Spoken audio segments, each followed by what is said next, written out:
کہ زبانی مذاق اڑا لیا اور تھوڑا سا ان کے ساتھ جو ہے ان کو ریڈیکیول کر دیا، باتیں سنا دیں اور تنگ کر دیا.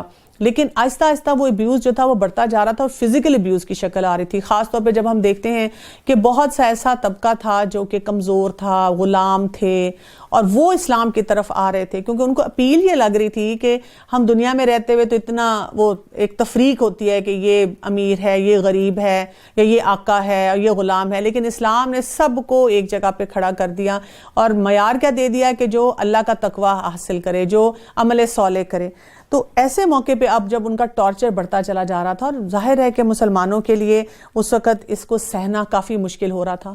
تو اس صورت کا آغاز جو ہو رہا ہے اس میں یہی بتایا جا رہا ہے کہ جس قسم کا ٹارچر مل رہا ہے تو اس کو سہنا جو ہے وہ اور اس کو سمجھنا کتنا ضروری ہے. تو یہی کہا گیا کہ کیا لوگوں نے گمان کر رکھا ہے کہ ان کے صرف اس دعوے پر کہ ہم ایمان لائے ہیں ہم انہیں بغیر آزمائے ہوئے چھوڑ دیں گے. ہم بھی تو یہ سوچتے ہیں، ہم سمجھتے ہیں آج میں نے حجاب پہنا، ریڈ کارپٹ ٹریٹمنٹ، آج میں نے نماز پڑھنی شروع کی، سب مسجد میں میرے لیے کھڑے تالیاں بجا رہے ہوں گے، بھئی واہ واہ واہ.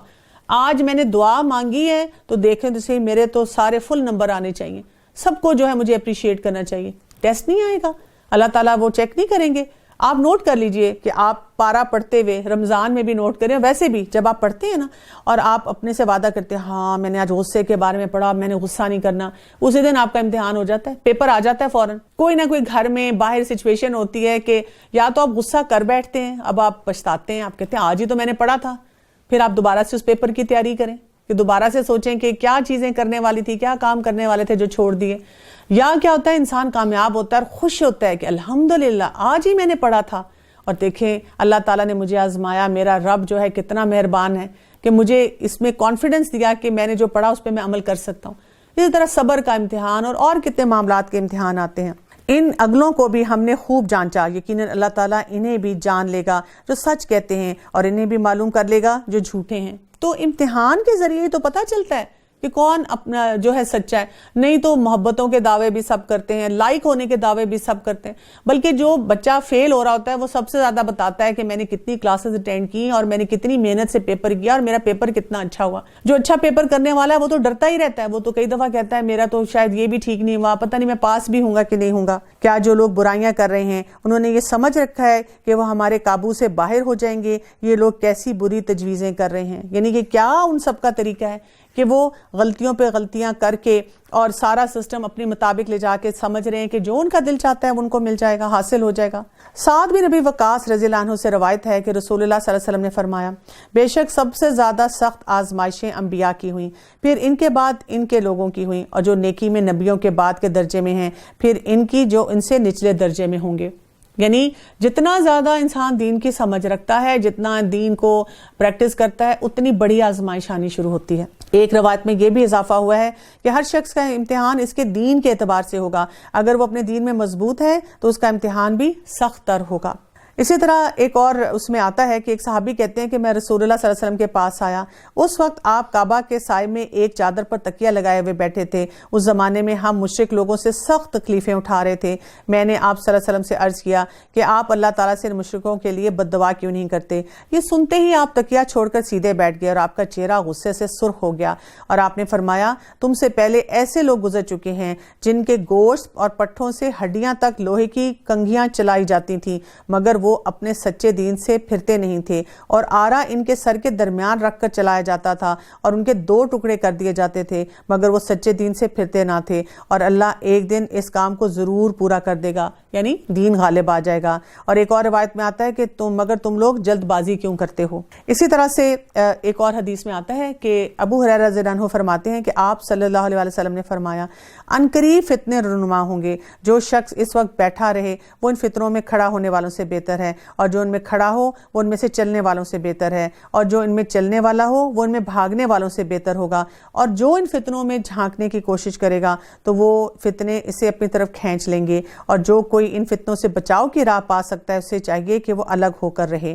اور ساتھ آپ نے ایک اور روایت میں یہ بھی فرمایا ایک ایسی نماز ہے جس نے اسے ضائع کیا وہ اس کا اہل و مال اور سب کچھ برباد ہو گیا۔ تو یہاں سے ہمیں پتہ چلتا ہے کہ فتنے بھی ہوتے ہیں، آزمائشیں بھی ہوتی ہیں، لیکن اس سے بڑی بات یہ ہے کہ ہمیں ویل پریپیئرڈ رہنا ہے کہ ٹیسٹ ہوگا، ٹیسٹ سے ہی تو پھر انسان کے اندر اس کانسیپٹ کی مضبوطی آنی شروع ہوتی ہے۔ ٹیسٹ مانگنا نہیں چاہیے کہ اللہ تعالیٰ مجھے آزما لے، اس سے اپنے آپ کو روک کے رکھنا چاہیے، لیکن اگر ٹیسٹ آئے تو پھر اس میں اپنے آپ کو ثابت قدم رکھنا چاہیے۔ جس سے اللہ کے ملاقاتوں کی امید ہو، پس اللہ کا ٹھہرایا ہوا وقت یقیناً آنے والا ہے اور وہ سب کچھ سننے والا اور جاننے والا ہے، اور ہر ایک کوئی کوشش کرنے والا ہے، اپنے ہی بھلے کی کوشش کرتا ہے۔ ویسے تو اللہ تعالیٰ تمام جہان والوں سے بے نیاز ہے۔ یہاں پر بھی اب ہمیں ایک اس کے لیے فارمولا دے دیا گیا کہ کرنے کا کام کیا ہے۔ آیت نمبر 6 کو دیکھیے گا، سورہ العنکبوت کی، وَمَن جَاهَدَ فَإِنَّمَا يُجَاهِدُ لِنَفْسِهِ إِنَّ اللَّهَ لَغَنِيٌّ عَنِ الْعَالَمِينَ۔ تو یہاں پر ہمیں جو بات بتائی جا رہی ہے وہ یہ ہے کہ جہاد، یعنی کہ یہ جو مشکلات آتی ہیں نا ہماری زندگی میں، اس میں اب ہمیں اپنے نفس کے جہاد کی طرف بھی جانا ہے۔ تو تھوڑا سا اس جہاد کو بھی سمجھتے ہیں کہ جہاد جو ہے جیسے عربی کا لفظ ہے اور اس کا مادہ جو ہے جیم ہ دال سے ہے، یعنی اس کا مطلب ہوتا ہے جد و جہد کرنا، اسٹرگل کرنا، اٹموسٹ ایفرٹ کرنا، پوری بھرپور اپنی کوشش اس میں ڈالنا۔ اور اس میں ہم ایک اور معنی یہ لیتے ہیں کہ کسی بھی ہدف کے حصول کے لیے ہر قسم کے مشکلات کو حد الوسع طریقے سے جو ہے برداشت کرنا۔ اور یہ بات ہے کہ اس میں انسان جو ہے اپنے رب کے راستے میں جنگ بھی کرتا ہے، اور جہاد فی سبیل اللہ جو ہے وہ انسان کے 2 محاذوں پہ بیسیکلی ہوتا ہے۔ ایک ہمارا داخلی جہاد ہوتا ہے اور ایک ہمارا خارجی جہاد ہوتا ہے۔ داخلی جہاد کیا ہوتا ہے کہ انسان خود جو اپنے اندر کی یہ سٹرگل ہوتی ہے، اپنے نفس کے اندر ہوتے ہیں کہ اپنے رب کی پہچان ہم نے کیسے کرنی ہے۔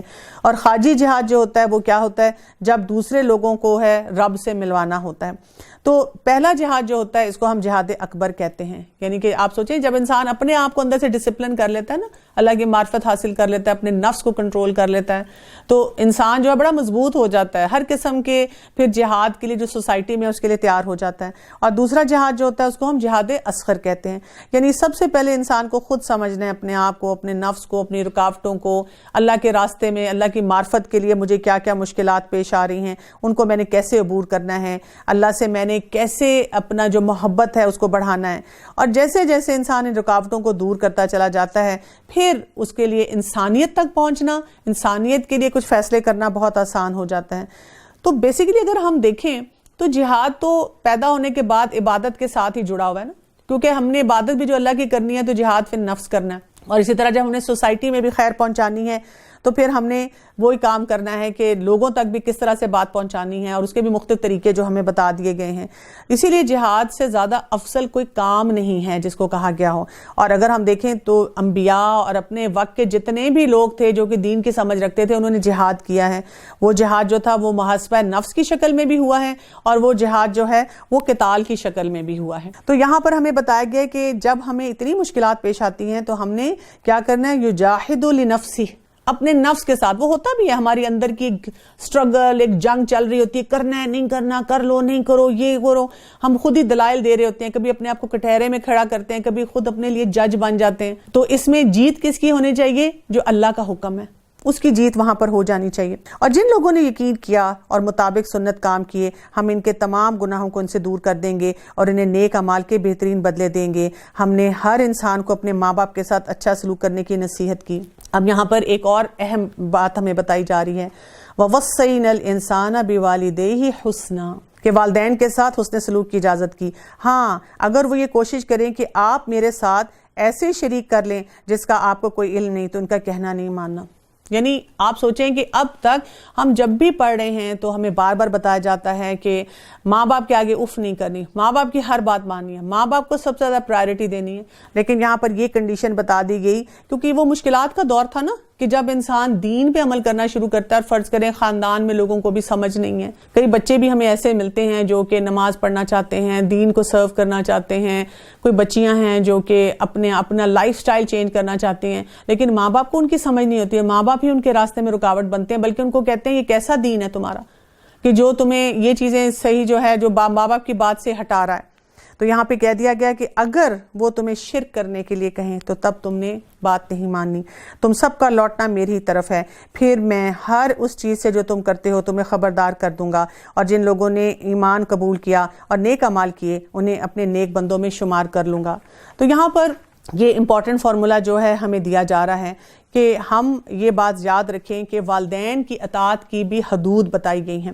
عبداللہ بن مسعود رضی اللہ عنہ بیان کرتے ہیں کہ میں نے نبی کریم صلی اللہ علیہ وسلم سے سوال کیا کہ کون سا عمل اللہ تعالیٰ کو زیادہ پسند ہے؟ آپ نے فرمایا وقت پر نماز پڑھنا۔ میں نے پوچھا پھر کون سا عمل اللہ تعالیٰ کو زیادہ محبوب ہے؟ آپ نے فرمایا ماں باپ سے اچھا سلوک کرنا۔ میں نے پوچھا پھر کون سا عمل اللہ تعالیٰ کو زیادہ پسند ہے؟ آپ نے فرمایا اللہ کی راہ میں جہاد کرنا۔ تو آپ دیکھیں کہ وہ اس پہ کہتے بھی ہیں کہ اگر میں اور پوچھتا جاتا تو شاید آپ صلی اللہ علیہ وسلم اور باتیں بھی بتاتے جاتے ہیں۔ سعد بن ابی وقاص رضی اللہ عنہ کہتے ہیں کہ جب میں نے اسلام قبول کیا تو ان کی جو والدہ تھیں انہوں نے غصے میں آ کر ان کو کہا بخدا میں اس وقت تک نہ کھاؤں گی نہ پیوں گی جب تک کہ تم کفر کی طرف واپس نہ لوٹ آؤ، ورنہ میں اسی طرح اپنی جان دے دوں گی۔ اور ان کی والدہ اپنے موقف پر اس قدر ڈٹ گئیں کہ زبردستی ان کا منہ کھول کر ان کو کھلانا پلانا پڑا۔ اور آپ سوچیں کہ اس وقت ان کے لیے کتنا مشکل تھا، اور یہ آیات جو تھی وہ تب نازل ہوئی کہ ان کو بتایا گیا کہ آپ اپنی والدہ کی خدمت بھی کریں، آپ ان کو سرو بھی کریں، لیکن اصل کام کو کرنے کا کیا تھا؟ اپنے دین سے نہیں ہٹنا۔ اور بعض لوگ ایسے بھی ہیں جو زبانی کہتے ہیں کہ ہم ایمان لائے، لیکن جب اللہ کی راہ میں کوئی مشکل آن پڑتی ہے تو لوگوں کی ایذا دہی کو اللہ تعالیٰ کے عذاب کی طرح بنا لیتے ہیں۔ ہاں اگر اللہ کی مدد آ جائے تو پکار اٹھتے ہیں کہ ہم تو تمہارے ساتھی ہیں۔ کیا دنیا جہان کے سینوں میں جو کچھ ہے اللہ تعالیٰ اسے جانتا نہیں ہے؟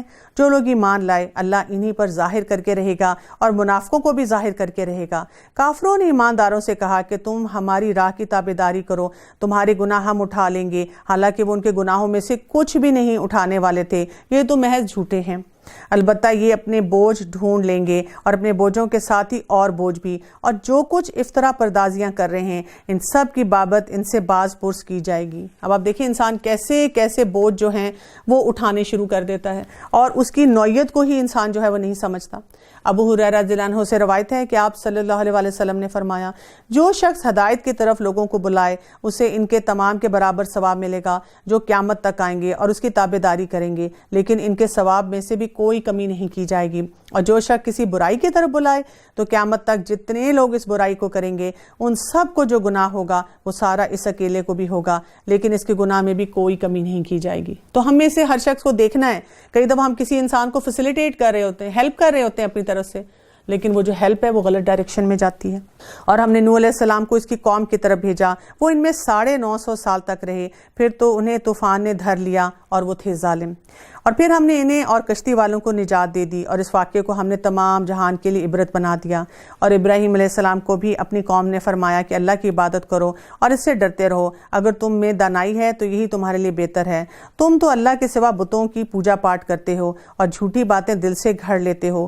سنو، جن جن کی تم اللہ تعالیٰ کے سوا پوجا پاٹ کر رہے ہو وہ تمہاری روزی کے مالک نہیں ہیں، بس تمہیں چاہیے کہ تم اللہ تعالیٰ ہی سے روزیاں طلب کرو۔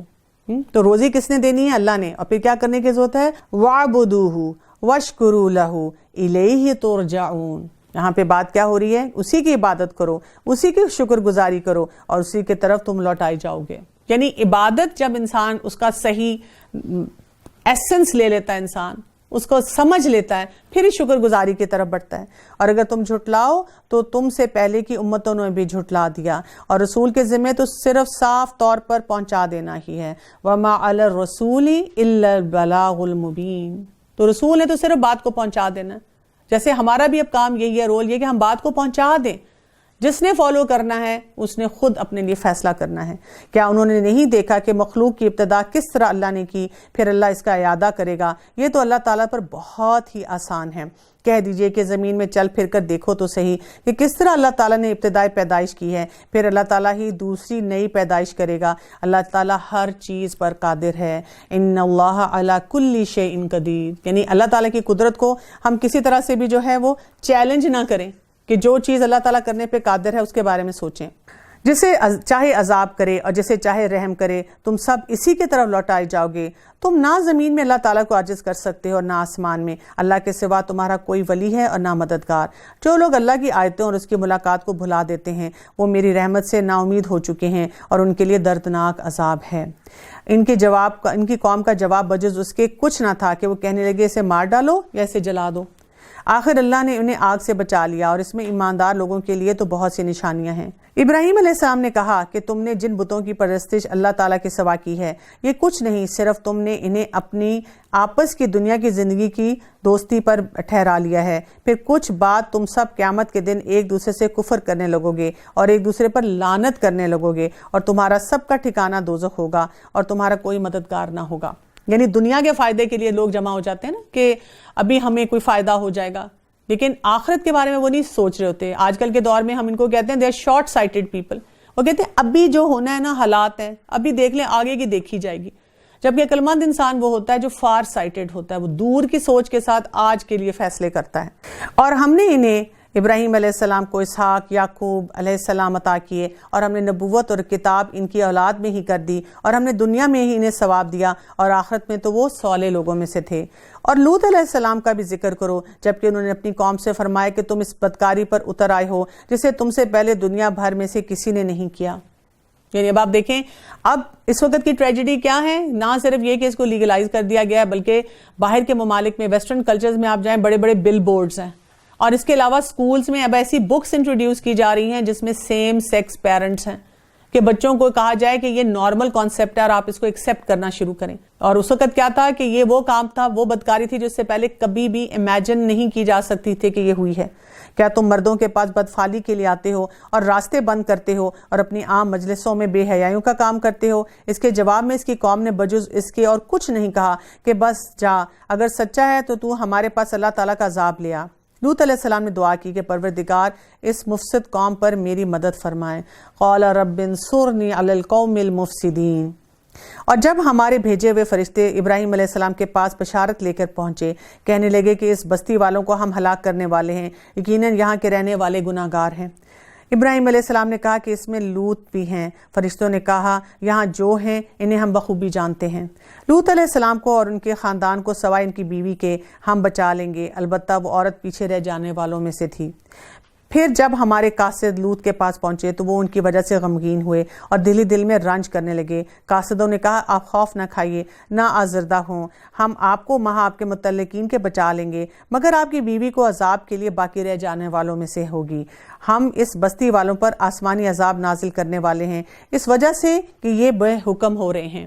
آپ دیکھیں بار بار جب لوط علیہ السلام کا ذکر ہوتا ہے اور ان کی بیوی کا ذکر ساتھ آتا ہے تو ہمیں خاص طور پہ اس ہومو سیکشولیٹی کے لیے بتایا گیا ہے کہ اس کے لیے ہمارا کوئی سافٹ کارنر نہیں ہونا چاہیے، کوئی ہماری ہمدردی نہیں ہونی چاہیے، کیونکہ وہ صرف اس ہمدردی کی وجہ سے ہی پیچھے رہ گئی تھی۔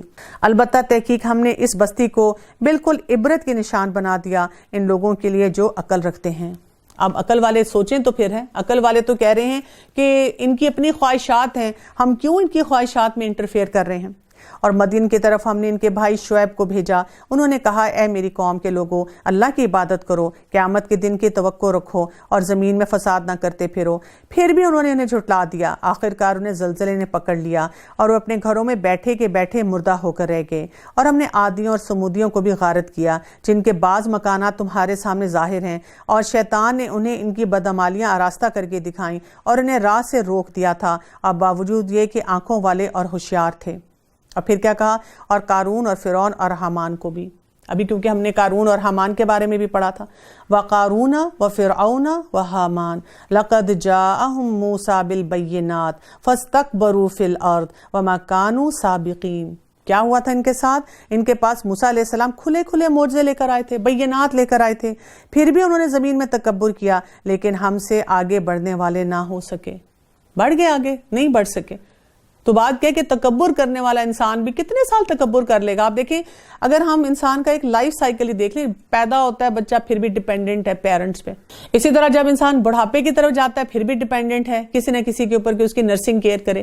ایک وہ جوانی کے کچھ سال ہوتے ہیں جس میں ہماری میں جو ہے ہمیں پتہ نہیں کہاں پہنچا دیتی ہے، پھر تو ہر ایک کو ہم نے ان کے گناہ کے وبال میں گرفتار کر لیا۔ ان میں سے بعض پر ہم نے پتھروں کا می برسایا اور ان میں سے بعض کو زوردار سخت آواز نے دبوچ لیا اور ان میں سے بعض کو ہم نے زمین میں دھنسا دیا اور ان میں سے بعض کو ہم نے ڈبو دیا۔ اللہ تعالیٰ ایسا نہیں کہ ان پر ظلم کرے، بلکہ یہی لوگ اپنی جانوں پر ظلم کرتے تھے۔ اور حقیقت یہ ہے کہ اگر ایسے لوگوں کو چھوڑ دیا جاتا، اللہ تعالیٰ کی طرف سے آزادی دے دی جاتی، تو آپ سوچیں عام لوگوں کے لیے کتنی مشکلات ہیں۔ ابھی بھی آپ دیکھیں کتنی بیماریاں جیسے ہوموسیکشوالٹی کی بھی ہم بات کر رہے تھے وہ پھیل رہی ہیں، ایسے لوگوں تک پہنچ رہی ہیں جو اس کام میں ملوث بھی نہیں ہیں صرف ان کی وجہ سے. تو بہت سارے مسئلے مسائل جو سوسائٹی میں آتے ہیں وہ انہی کی خرابیوں کی وجہ سے آتے ہیں. اور جن لوگوں نے اللہ کے سوا اور کارساز مقرر کر رکھے ہیں ان کی مثال مکڑی کی سی ہے. اب یہاں پہ بڑی خوبصورت مثال آ رہی ہے جہاں پر اس پارے کا اختتام ہو رہا ہے. مثل الذین اتخذوا من دون اللہ اولیاء کمثل العنکبوت. کس کی مثال دی جا رہی ہے؟ مکڑی کی سی مثال دی جا رہی ہے. کیا ہے؟ اتخذت بیتا، جس نے کیا کیا ہے کہ اس نے گھر بنا لیا ہے. اور ساتھ کیا کہہ دیا گیا؟ حالانکہ تمام گھروں سے زیادہ کمزور گھر مکڑی کا ہی گھر ہوتا ہے. کاش کہ وہ جان لیتے. وَإِنَّ أَوْهَنَ الْبُيُوتِ لَبَيْتُ الْعَنْكَبُوتِ لَوْ كَانُوا يَعْلَمُونَ. یعنی انہوں نے کیا کیا؟ مکڑی کا گھر بنایا. یہ پوری بات ہمیں کیا بتا رہی ہے؟ کیا یہ مثال میں بتایا جا رہا ہے؟ مکڑی جو ہے اگر آپ اس کے گھر کے بارے میں پڑھنا شروع کریں اور اس کو جاننا شروع کریں تو وہ بہت لگتا ہے کہ اسٹرانگ گھر ہے، بڑا ہی کیلکولیٹڈ ہے. کس طرح سے وہ ایک ایک دھاگے سے وہ جوڑتی ہے اور کیسے طریقے سے وہ گھر بناتی ہے کہ وہ نظر بھی نہیں آتا، اور اس میں کس طرح سے اپنے شکار کو وہ ٹریپ کر لیتی ہے. لیکن جب وہ ٹوٹنے پہ آتا تو کیسے آتا ہے؟ ایک ہاتھ سے ہم نے یوں کیا، کوئی ہم نے ہاتھ میں کوئی ڈسٹر پکڑا اور اس کو یوں گھمایا اور وہ سارا کچھ جو ہے وہ ختم ہو جاتا ہے. تو جو لوگ شرک کرتے ہیں یا شرکیہ راستے پہ جاتے ہیں انہوں نے بھی بڑا گھر بنایا ہوتا ہے، بڑا اپنے آپ کو سمجھا ہوتا ہے کہ پتہ نہیں ہم کیا کیا کریں، بڑے منصوبے ہوتے ہیں، لیکن وہ گھر بھی ایسے ہی بکھرنے والا ہے اور ایسے ہی ٹوٹنے والا ہے. اللہ تعالیٰ ان تمام چیزوں کو جانتا ہے جنہیں وہ اس کے سوا پکارتے ہیں. وہ زبردست اور ذی حکمت والا ہے. وَتِلْكَ الْأَمْثَالُ نَضْرِبُهَا لِلنَّاسِ. اور ہم ان مثالوں کو لوگوں کے لیے بیان کرتے ہیں. وَمَا يَعْقِلُهَا إِلَّا الْعَالِمُونَ. اور ہم ان مثالوں کو لوگوں کے لیے بیان کرتے ہیں، انہیں صرف علم والے ہی سمجھتے ہیں جو کہ علم صحیح طرح سے حاصل کرتے ہیں. اللہ تعالیٰ نے آسمان اور زمین کو مصلحت اور حق کے ساتھ پیدا کیا ہے، اور ایمان والوں کے لیے تو اس میں بڑی بھاری دلیل ہے. ان فی ذالک لآیۃ للمؤمنین. اب یہاں پہ ہمیں کیا بتایا جا رہا ہے کہ فائدہ کس کو ہے؟ ایمان لانے والوں کو ہی فائدہ ہے. اور باقی جو لوگ شرک کر رہے ہیں وہ کیا کر رہے ہیں؟ اپنے لیے سب کچھ تباہ کر رہے ہیں. تو اللہ تعالیٰ ہمیں یہ توفیق عطا فرمائے کہ ہم علم بھی حاصل کریں اور اپنی عقل کو بھی صحیح طرح استعمال کریں. وآخر دعوانا ان الحمد للہ رب العالمین. سبحانک اللہم وبحمدک اشہد ان لا الہ الا انت استغفرک واتوب الیک. السلام علیکم ورحمۃ اللہ وبرکاتہ.